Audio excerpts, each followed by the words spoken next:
tout est traité dans l'accord de Washington. Wato Koloba, sont au dans article 3. Parce que si c'est pas toi, c'est 4. Parce que intégration Nakatia armée nationale. Ba coupe armée étatique et non étatique. Bandeko, ba ebisi bango boye. Ba kosala bino cas par cas et suivant la loyauté. Donc, autant que pour appliquer CONOPS, on neutralise. Et puis, au moment où on a fait tout, on a commis tika bangomoko. Et ça ajoute que yo, ba kolukai. Parce que ça la vérification là, c'est les États-Unis. Voilà. Lobby Maman Thérèse, parce que Kaïkwambaza na États-Unis. Thérèse Kaïkwamba. Lobby Akutana qui n'a sous-secrétaire d'État. Christopher Landao. Bakutani na Maman Thérèse Kaïkwamba. Pour Thérèse Kaïkwamba si alobaki. Akozonga Congo te soki non États-Unis a sanctionné Rwanda. En 4 sanctions sengela qui Rwanda. Et puis ils ont déjà adopté ça. Ils ont déjà adopté ça. Cette dame ici à Lobaki, ngala kozonga la mapelé à Congolais à une seule condition. Que les États-Unis sanctionnent les Rwandais. Et puis, il faut dire aux Congolais que la sanction est déjà dans ça. C'est pour la semaine prochaine. Entre mardi et mercredi. Bokoyoka. Bokoyoka. Et Kokoya nous surtout dans ça. Bokoyoka. Cette fois-ci, d'abord, où est ça Motouya? Où est ça qui tombe là-bas secret? Tombe là-bas champagne. Tant que na munoko ya ambassadeur américain, il a cité le nom de Paul Kagame. Bande kobo na Joseph Kabila. Président Tshisekedi si ayebisa biso. A dit Kabila c'est un frère. Moi je n'ai pas affaire avec Kabila. On dit Kabila. Kabila za ndunda. Ndunda. Oyo zara nzela. Et le chef de l'État Loba Yango, je n'ai jamais eu de problème avec Joseph Kabila. Azamoto Natala Kate. Moi j'ai un problème avec les multinationales. Voilà, même Kagame était. Parce que si le chef de l'État avait un problème avec Kagame, on devait régler ça entre Kagame et le chef de l'État. Le chef de l'État est allé et pas Yabato Baza plus puissant que Kagame. Bandeko. Babeti to loto kobimate, faut ma condition. Nabutu bango moko. Vous connaissez quand même Kagame. Kagame c'est un arrogant. C'est quelqu'un qui ne se laisse pas boyer. Mais quand vous voyez Kagame, il a demandé pardon et pas à Donald Trump et Donald Trump a refusé. Atindi Batu. Azala minéré, Donald Trump a ébissé. Yoli suscité. Ndeto ébissé binoke. Bobo Sanate na prophétie mon Kozambo Kalobaka. Alobaka que Kagame, toi tu finiras comme Adolf Hitler. Bota la seconde to bandi ko kanga ba Rwanda. Ba Rwanda mususu to uti ko kanga ba ona kwini ko kanga ba ngolo. Ah non, les Rwandais qu'on a arrêté na Queen et belé. Monde to kanga bango. Oya Queen wana bakangi, ils ont cité le nom de Shaddai. Donc la raison pour laquelle au nom monaki bâtir Shaddai et Maboko, les gens ne comprennent pas. Fayula Fandio, non, nous regrettons. Boye. Position il a failli le payer banate. Même il y a Mukwege banate.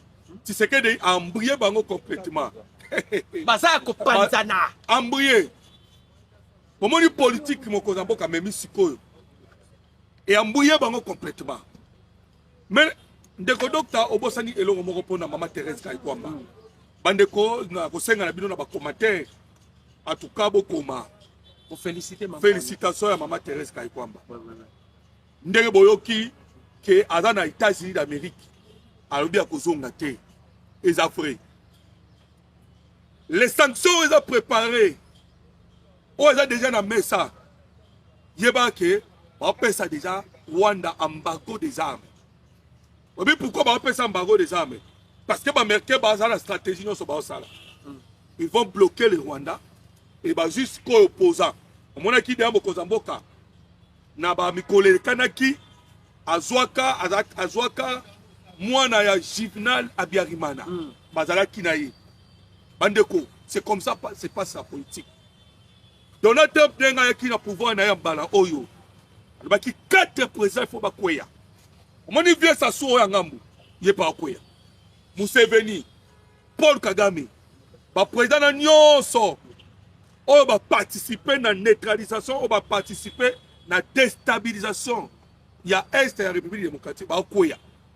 Alors Thérèse Kakomane azana azali kuna na États-Unis d'Amérique mpona kolamba nyonso oyo esengeli pour ke wana.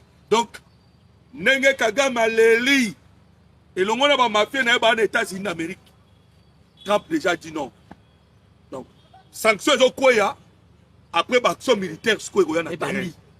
Non, sanction ezokwea déjà na ba action parce que basoda bakoti déjà. Basoda bakoti. Bon kelokoyo. Washington ordonne le retrait total du M23 avant le 1er janvier 2026. Ce que ça lui calcule, là 52 jours les autres à la courir. Donc pour Paulo Wright, la conseillère, la prophétesse, il y a Donald Trump. Si il y a qui kokutana Kagame, a Jojagi déjà Kagame sur le plan spirituel. Et après ça, il y a déjà rapport et pas à Donald Trump. Et puis ça dit que Moutoyo. Voilà pourquoi le langage a utilisé là qui est Paul Kagame. Dans sa dernière messageure. Ce qui est qui on peut sur le message à Zate. Voilà pourquoi le spirituel domine le naturel. Donc, quel autre aussi ça qui est spirituellement. Ayaki peut-être pas Kagame. Ayebisi dans sa dernière messageure. Naza la selle au son Ayebisi Donald Trump A. Aroyoka A. B. Aroyoka B. Si vous voulez être en vie, s'incliner la biloko. Mais tellement qu'il a été déjà jugé sur le plan spirituel, il savait bien que Mouton a causé la tête. Gilles Vance, dire si le ton face à Kagame. Le vice-président américain exige un retrait total. Washington a enclenché une phase d'exécution accélérée du CONOPS. CONOPS sont des français qui concept des opérations. Voilà. Un dispositif politico-militaire visant le désengagement total des forces rwandaises dans l'est de la République démocratique du Congo. Condition préalable à toute stabilité durable dans les Grands Lacs. Le plan prévoit d'abord le retrait complet des troupes rwandaises et des éléments du M23 suivi des redéploiements progressifs de forces congolaises pour neutraliser les groupes armés résiduels dont les FDLR sont supervisés sous supervision internationale. Selon plusieurs sources, le vice-président des États-Unis d'Amérique, Gilles Vance, a adressé une injonction directe au président Paul Kagame. Retrait inconditionnel des forces rwandaises et du M23 avant le 1er janvier 2026.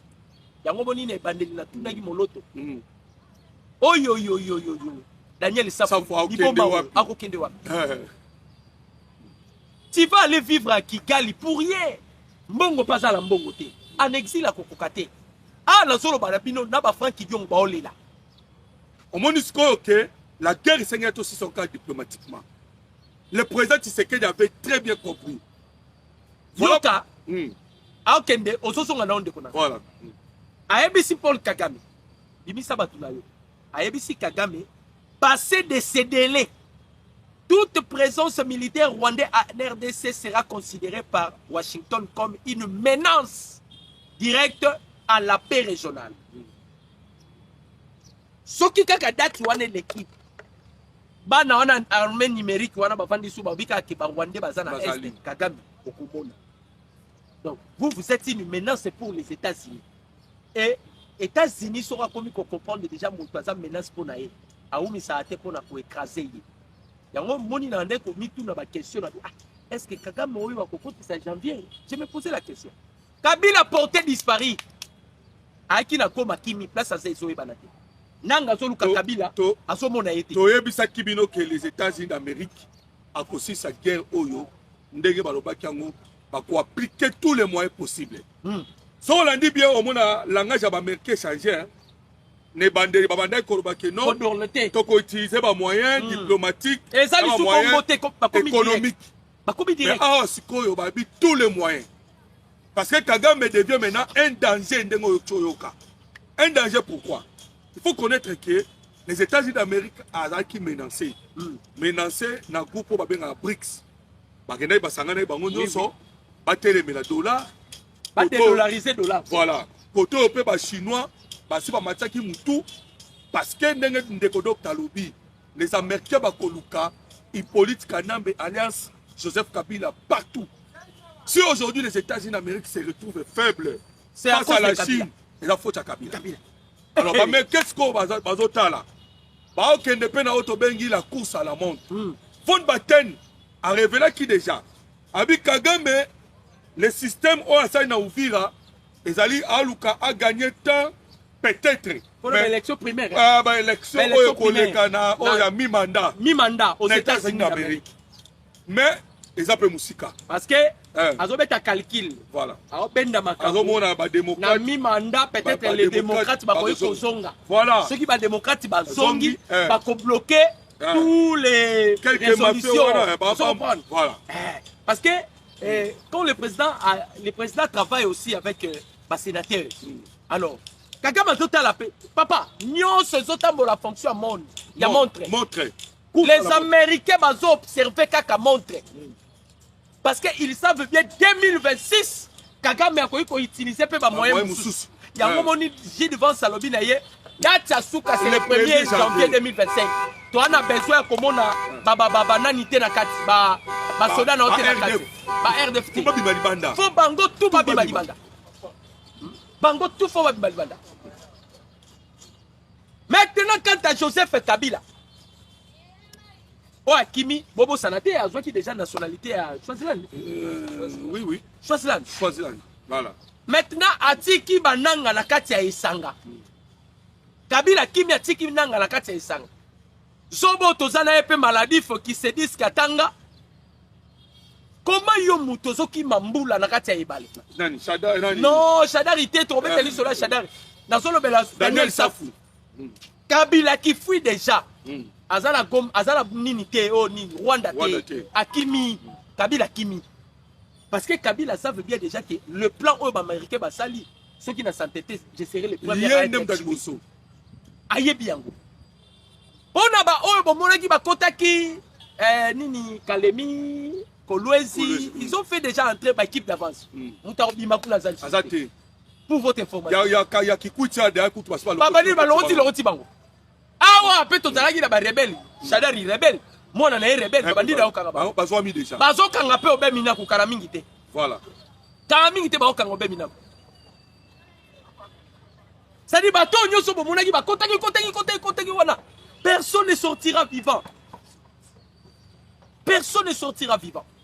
donc Kagame voulait ndenge moloto lobaka eloko moko un jour na ebité ceux qui ba comprendre que loko moloto lobaka rôle ya Kagame ezalaki nini carte ezalaki nini ndenge akoyisaki Uvira falaki Tshisekedi a riposter soki Tshisekedi a ripostaki bitumenga obanda Kagame azwa bamo résolve non omoni nalobaki ya oto BBC mais Tshisekedi silence na ye mais d'abord abeta ba bombe mibale abeti ba bombe mibale na Burundi l'objectif ezalaki nini là abeti biloko mibale na Burundi ezalaki créer conflit comme régional oui mais ba gérer ye kitoko président Félix Abisi Ndaishimie kosala kutu ba bêtise te silence wana nde Paul Kagame boyokaki après silence Kagame a bimi la sortie médiatique oh non bato bananga na violer abandi ko se justifier na violer accord te lobby Olivier Ndurungirere abimi mbala moko na média oh non problème ezali ke biso no surtout esengeli to respecter l'accord hein Olivier Kobosenga biso no surtout respecter non parce qu'ayebi que la RDC a eu déjà l'approbation du Conseil de sécurité des Nations Unies de se défendre. Vous comprenez? Bongo, c'est ça bongo. Bazo banga siko babi que ndenge RDC qui a sollicité déjà Tchad. Sauf que ça na armée au Paul Kagame banga na c'est non. Les ex-phase. Voilà, kassit. Les ex-phase, les seules armées Kagame paix. Ayebi histoire et pétaye mbula na mbula. Maintenant ça veut bien que ex-phase bango nyonso bazana na Tchad. Ndenge Tshisekedi akeka na Tchad. Aïe. Voilà pourquoi pour la première fois, au Boyo Kaka, le président Tshisekedi a été na Tchad. Tant à Sololi, na Idriss Déby, à Zongi. Bamba bien, armée tchadienne de Ngeya. Bataliboso, Batelema, ce sont des Français. Les Français ne peuvent pas bloquer Idriss Déby. Président Lobi, bon, ça va. C'est là, Nanou. Bandeko, nos militaires, oh, vraiment, ils ont Mobutu. Hein? Bango tout, bagenda na Tchad. Na minute armée Tchad des armes kasi na dégâts pour sakanate. Et vous savez que Tchad a 4 relations complètement avec les Français. Na minute yo même dans la République démocratique du Congo. Voilà pourquoi bango ba pesi bango anglais ya Kisangani. Ba bando kolongo Kisangani bazo kita. Vous savez cela derrière Kisangani sota mulka muke omoni Walikale. Walikale bazo ya. Koya wana ko rétablir l'autorité de l'État ndenge tolobaki sur tout l'étendue du territoire national Mobimba. Alors comprenez déjà que Souka ya Paul Kagame yango. Tebisa kibino ngana c'est ce qu'on répétait. Bande ko congolais. Paul Kagame a kobima jamais na grande porte. Là vous connaissez Tshisekedi mabe hein. Vous voyez Tshisekedi bien té. Vous voyez que Kabila kima awa tika nyonso. Na ba minéraux nyonso bomba. Vous blaguez avec Tshisekedi. Ndenge ka Kabila tika ba minéraux na ye na ba kashamata. Lisolo kutu. Ndenge moko pe Paul Kagame. Tika ba minéraux nyonso. Vous voyez que ba minéraux Kagame yibi ces derniers temps. Et dans la Rwanda. Parce que les Américains ba frappé qui. Ba frappé qui. Ba frappé James Kabarebe, ba frappé Laurence Kanuka. Donc il a commis l'erreur. Minéraux nyonso oyo. Batouana ba simbi, vous n'avez pas le droit d'acheter. Et ba pekisi ba américain. Oh! Batou ba yebi, ba américain ba koye ba bien. Les minéraux nyonso, il faut les canons dans Silicon Valley. Na Californie. Na Californie. Na Silicon Valley na Californie ba benga na Rwanda. Donc Kagame atina mona ba benga. Akoma nani? Ba benga oni. Ba benga na ye. Concile, asala ki concile kuna. Voilà. Donc les minéraux wana na o kanamba tika. Na o Kabila tika tozwa yango. Tokozongo za Congo. Boyoke loko mususu. D'abord, Kabila titan bazwa ki ouvira or que Kabila za na stock ya minerai moko a bomba. Le minerai le plus cher au monde. Peut-être que les Congolais ba yebakate. Na marché mondial, minéraux za likolo ya ba minerai nyonso. On appelle ça rhodium. Et ça minerai au Kabila avec monsieur Ozwa. C'est le minerai le plus cher au monde et le minerai le plus rare. Ezali na famille yaba platine rhodium. Donc azana symbole ya RH. Qu'est-ce qui se passe? Parce que les États-Unis ont disposé moyens nyonso pour en finir avec Paul Kagame. Balobi boye.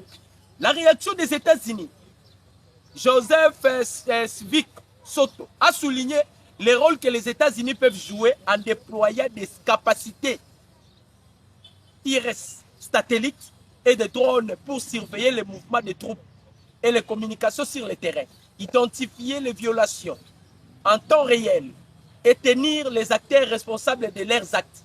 Il a insisté sur le fait que les États-Unis disposent déjà des capacités technologiques nécessaires pour déterminer clairement qui fait quoi sur les champs de bataille. C'est-à-dire, toutes les accusations à Tshisekedi, les Américains, ils avaient déjà des informations. Tous les rapports. Bazana ba information nyonso. Nyonso ezali. Yango bomoni Kabila. Et puis, bandeko, na ba commentaire, nga pas senga na osenga pyoka ba commentaire bo komakaka. Merci beaucoup à Donald Trump. Wabi ke mokozambo ka père remerciaki Trump.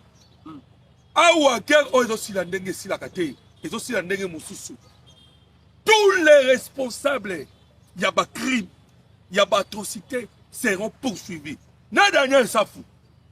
Déjà le quoi s'arranger dans mon panza ba rebelle, il est déjà rebelle. Par responsable tout, par cause à la poursuivi. Alors, vous comprenez déjà, derrière ça Kibino, il y a des satellites où ils vendent, où ils ont enregistré, observé, comment on a tout.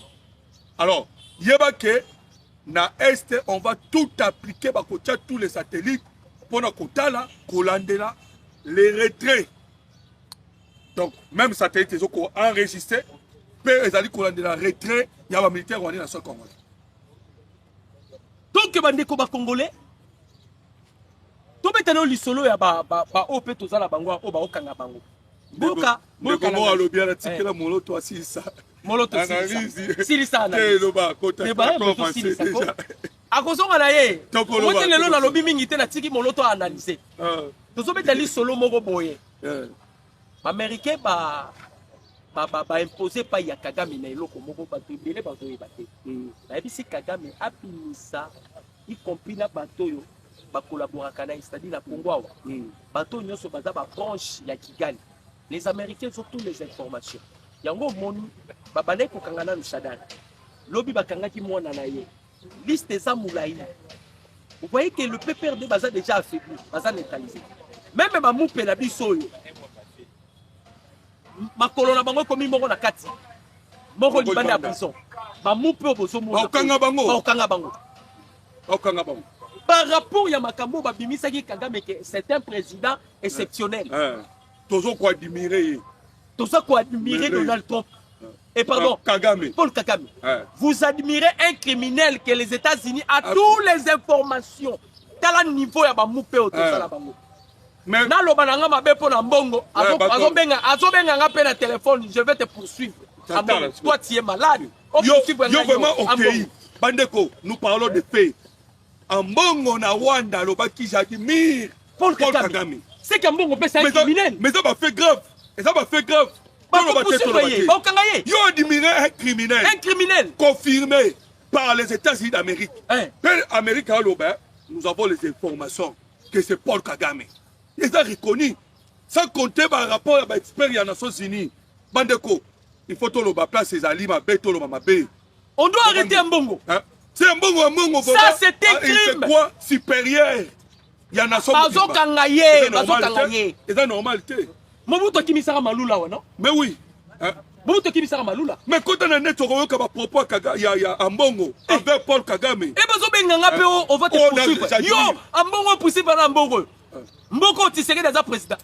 Ah, un Bongo. Ndeko docteur. Yo, Sakana. Tshisekedi a présenté.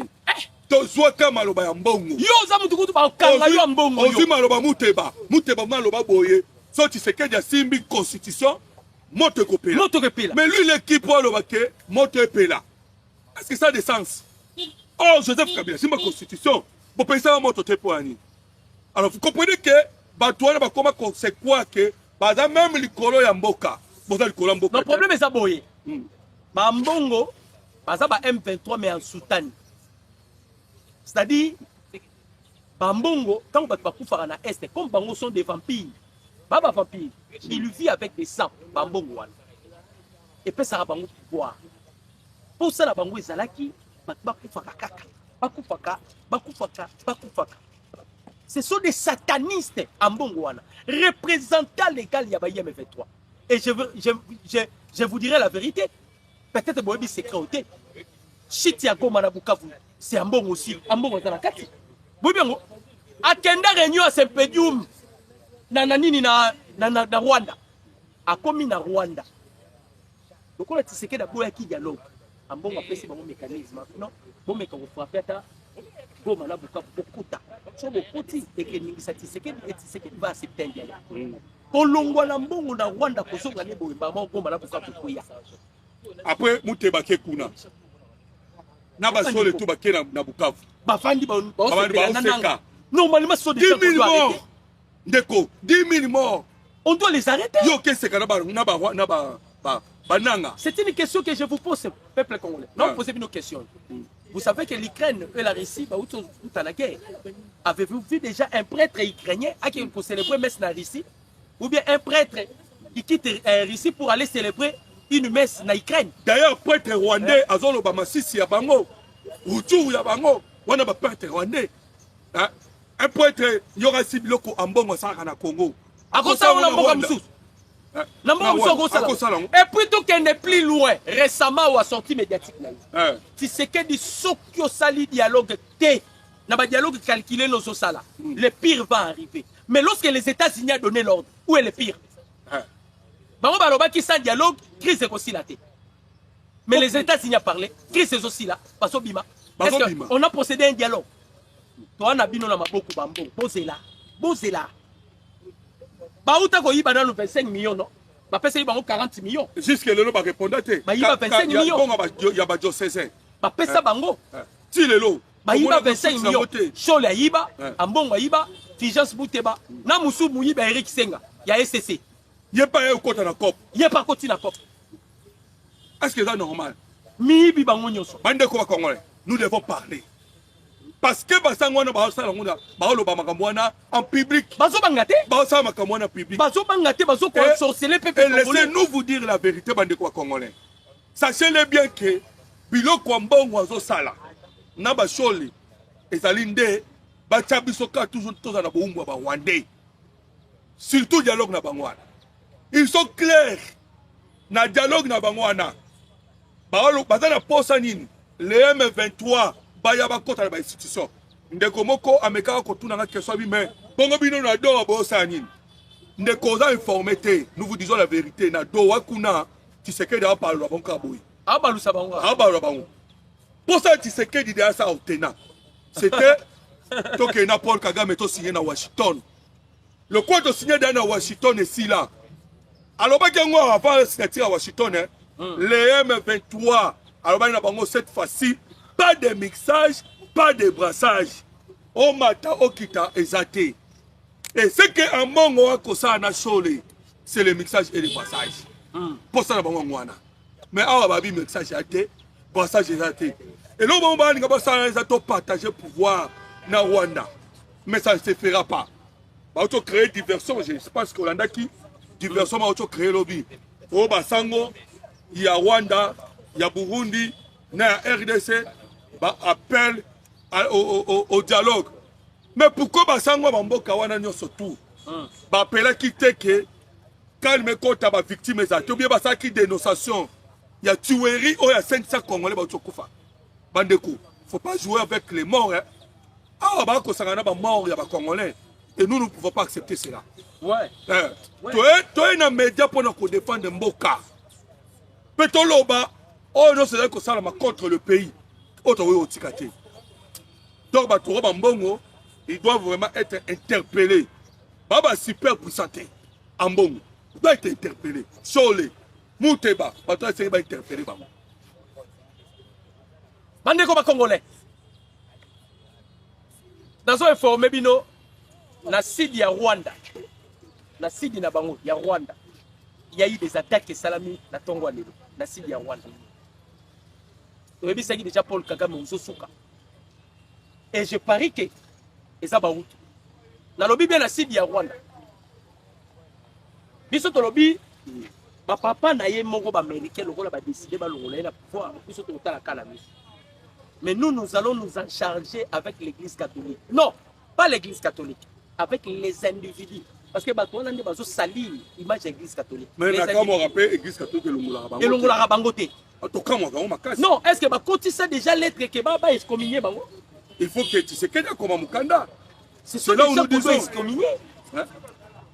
Domoni Christian Lusakweno, interpellé par les CESAC. Christian Lusakweno. Tomoni makambo mabe alobi te un Christian Bosembe tomoni makambo te asa Christian Bosembe yo yokaka makambo mbongo alobaka na set kikuni est-ce que bolandaka bango vraiment surtout dans ma pays oyo to perdre ba congolais to si to komiti na ba 15 millions est-ce que bolandaka bato wana esengeli bolanda bato wana ouais, sinon tu as deux poids de mesures. Oui. Hein? Tu as deux poids de mesures. Oui. Bande comme Congolais, les lots moni ba commentaire. Ba balobi na biso te botika distraction. Ah, ba lo bate. Tant que bande ko ça va ba avanti. Bande ko Paul Kagame bilia qui est bikoki. C'est bien qu'il est bikoki. Donc les Américains ba scellé déjà sort naïe. Sort ya Kagame c'est Kobomaye na lobara la bino, on va la battre. Bakoboma la bango Kagame. Ndeba ça sa vie. Bakoboma la bango Kagame. Na yebi sabino lokoyo. Mon numéro c'est plus 243 89 63 95 965. Benganga na plus 243 89 40 330 80. En tout cas, c'était avec plaisir. Tout cela là congolais. Ça c'est l'intérêt de la République démocratique du Congo. Tout est à la brancher sur la même chaîne. Donc, tout en a bino de sous